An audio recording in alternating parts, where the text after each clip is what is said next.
Je connais les pensées que je forme à votre égard. Quelqu'un est peut-être entré dans ce service découragé parce qu'il a été malmené par la crise.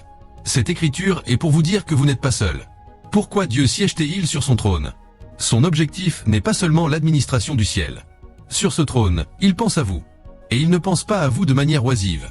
Il pense à vous avec un désir et la force correspondante pour créer un changement dans votre vie. C'est l'assurance que les croyants ont en Dieu. Je connais les pensées que je forme à votre égard. Et puis, si vous allez dans 1 Corinthiens chapitre 2, à partir du verset 6, Paul a commencé à nous dire et à nous donner une compréhension plus profonde de ce que la Bible entend par espérance et avenir.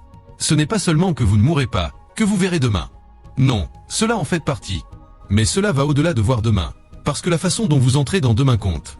La façon dont vous entrez dans demain compte. Donc, Dieu ne dit pas seulement que vous serez préservé. Non, il y a une manière, il y a un package qu'il a mis pour vous. Et ainsi, Paul en parlait.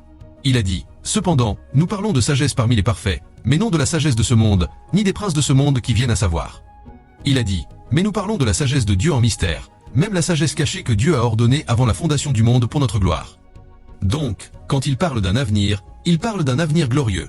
Et Paul, écrivant cette écriture, c'est que vous pourriez être tenté de vouloir qualifier et quantifier cette gloire. Peut-être que quand Dieu dit qu'il pense à la gloire, vous pourriez supposer, j'obtiendrai ce travail, j'achèterai cette voiture, j'atteindrai cette position. La gloire dont il parle est au-delà de ce que votre esprit peut capturer. C'est jusqu'à ce qu'elle se manifeste, vous ne pouvez pas la quantifier. Jusqu'à ce qu'elle se manifeste, vous ne pouvez pas la qualifier.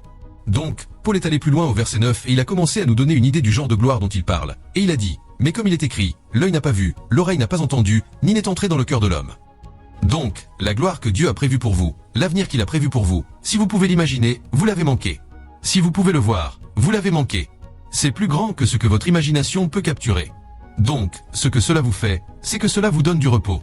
Que mon demain est non seulement couvert, mais que mon demain est glorieux et mon demain est au-delà de ce que tout homme peut imaginer.